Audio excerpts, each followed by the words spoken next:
Hi there, I'm Sadhbh from Red Rock Writing, and welcome to the session. This is how to attract customers, not trouble online, and we will be talking to you today about social media crises and getting your policies up and running so you avoid them. So the session will be about 15 minutes, and I'm just going to give you a few housekeeping notes before we begin. First off, I'm hearing impaired. I've got hearing aids on under these things. Second off, if anyone requires any adjustment themselves, let me know. You can do that in the chat privately if you want. You can take notes if you'd like, but there is a comprehensive one-page download available through the swap card registration that you'll be able to see in the Freelance Business Month site. And I'll answer questions at the end. And you're also very welcome to connect with me at the Freelance Business Month platform or on LinkedIn afterwards if you'd like to chat some more. So today we're going to be talking about social media and ethics policies, what they do, which ones you might need, specifically looking at a social media crisis policy as something that you can do today in this session as a starting point for the documents that you need to have. We're also going to talk a little bit about what to do in a social media crisis. We're going to talk about what approaches work and the big what to do's and not to do's.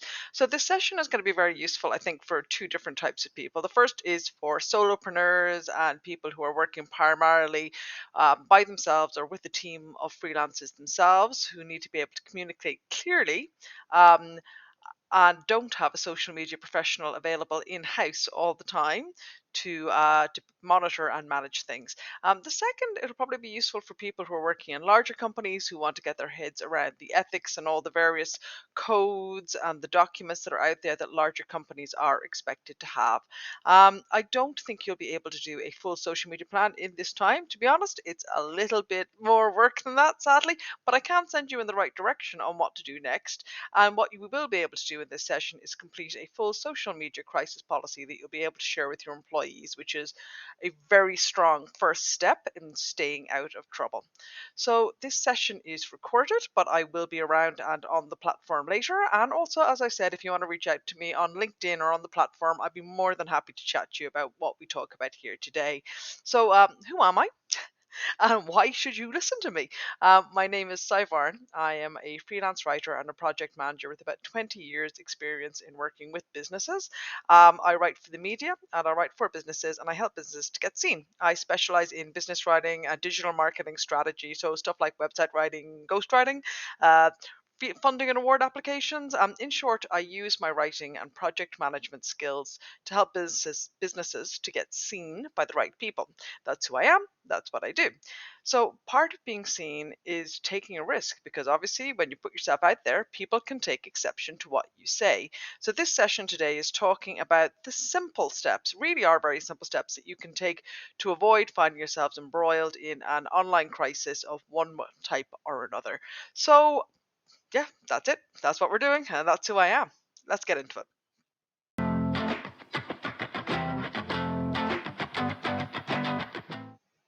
So, why care about social media and ethics at all?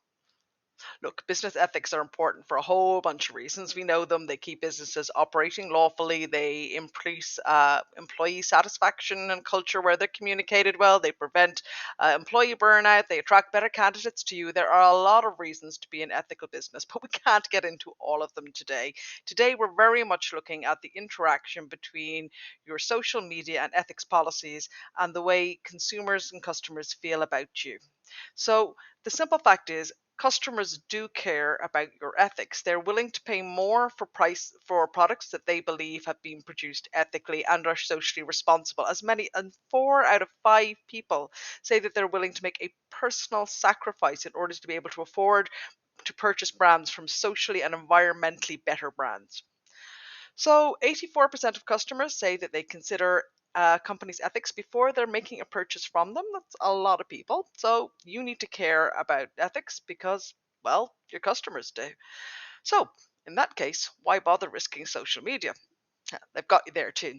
So the simple fact is people expect brands to be online. Millennials and younger people, 95% of them expect brands to have an active online presence such as Facebook. And it's not just them, actually. 87% of people aged under 50 expect brands to be active online, and 70% of people under 60. So consumers expect their brands to be available for them on social media. HubSpot have found, for example, that 79% of customers expect a response to their social media posts within 24 hours. So it's pretty fast. On Facebook and Twitter, for example, customers expect a response within 30 minutes, and only 50% of businesses actually currently meet that standard. So don't feel too bad if you're missing out on it. Look, I'm not going to keep throwing numbers at you. You can Google all of this yourself. Customers care about your ethics, and customers expect you to be active on social media. You can't stay off it, and customers do want to connect with you there. There are lots of rewards like increased brand loyalty and increased sales for businesses that do it well. So you do need to be online, and you need a better plan than let's just show up and hope it all works out for us. You need social media and ethics policies. What are the common policies and what do they do? So, as you can see, we've got a fairly comprehensive list going on here, but the good news is we're only dealing with the top four. The bottom ones are really things for much larger companies where you should have professionals handling them because they're their areas, such as ESE, hiring and HR, and legal.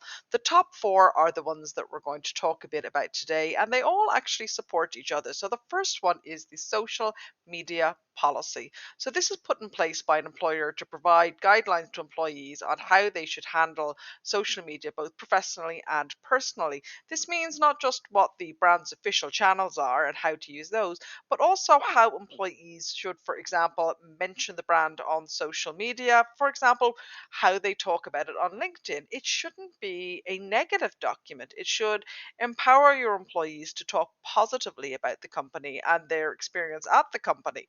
So it's a very valuable document to do, but it's not something that we can complete in the very short time frame we have here today. So we are going to move on to something we can do, which is the social media crisis policy. And this is a one-page document that can be clearly communicated to everyone in your company after this meeting that will allow them to ensure that no fuel is poured on the fire of a social media crisis. We're going to come back to that, but first up, I'm just going to talk very quickly about the Code of Ethics, or the Code of Professional Practice, and the Code of Conduct. So these are two documents that are worth thinking about from an ethical point of view for every business. The Code of Ethics in particular can be very short. The Code of Ethics is what you aspire to be. My Code of Ethics is on my website. It is 5 lines long. Excuse me, 5 lines long. I have done codes of ethics for companies that have been 10 pages long. It really depends on how much you feel you need to get into it. But basically, a code of ethics lays out the values that inform your business from the top down and who you are on your best day. The code of conduct, on the other hand, well, that talks more about worst days. It's very valuable for events. For example, it clearly sets out the standards of behavior expected and what happens if you breach those standards. For example, Freelance Business Month has a code of conduct. If you're running regular events with large groups of people, it's an extremely valuable document. And again, there are plenty of free resources online to help you fill one out. Strongly recommend you look at it. If you're not running events, or if you don't have places where lots of people get together regularly, maybe you don't need to look at it right now. But honestly, there's no harm having it for your business. Anyway, I could talk all days about codes of ethics and codes of conduct because I find them very interesting.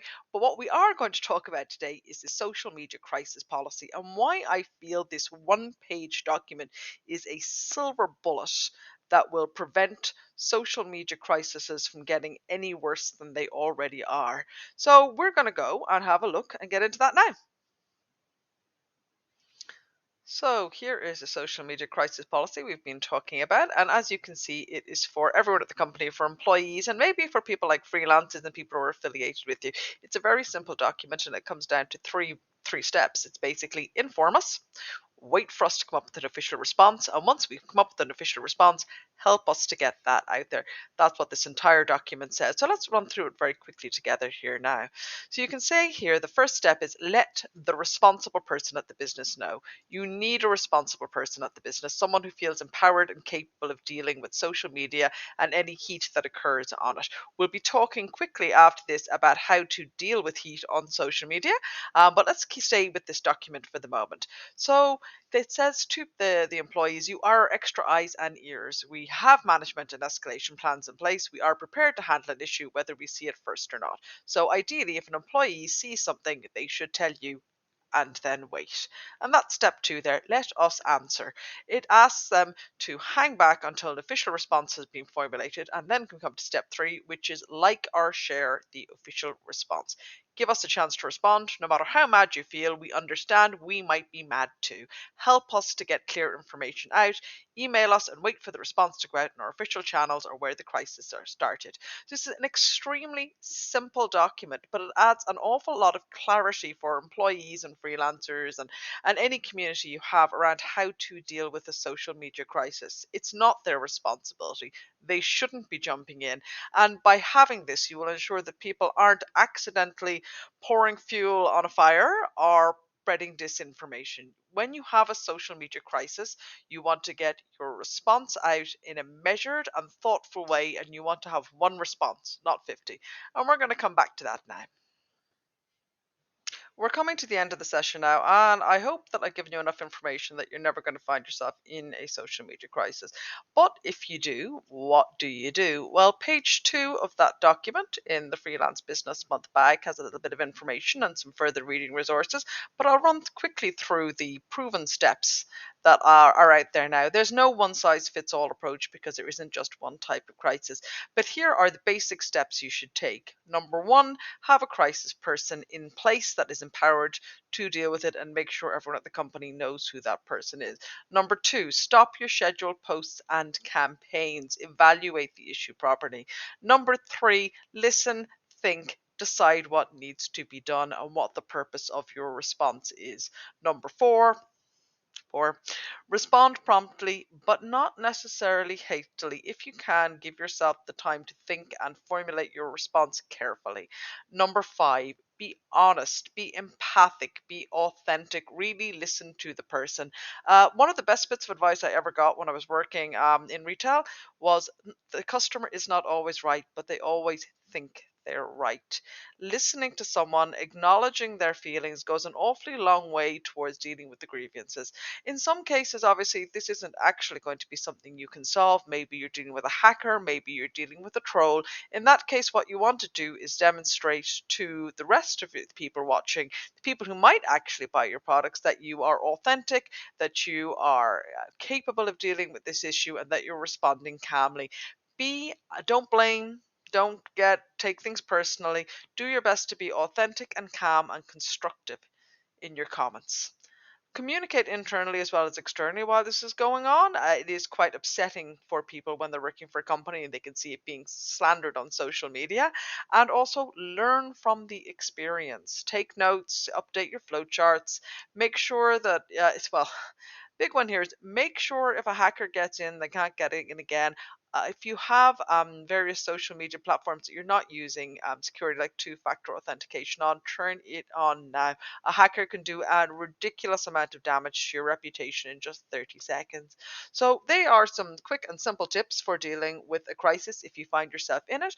The social media crisis plan should help stop your employees from pouring fuel on the flames. And again, as I said, hopefully you will never need to know this. So I think that's it. We're done. If you would like to speak to me about any aspect of this, if you'd like to talk to me about crisis policies or code of ethics and code of conduct, in fact, any of those documents, I'm more than happy to chat to you about them. You can reach out to me on the Freelance Business Month platform for the month of October. You can also get me on my website, which is redrock.ie. You can email me, sadhbh@redrock.ie, or you can also connect with me on LinkedIn if that's somewhere you would like to chat to me on. I hope that you found the session useful. I hope that you feel slightly better prepared for dealing with a social media crisis. And I hope it never happens to you. So, the best of luck going forward and see you at some other session. Take care.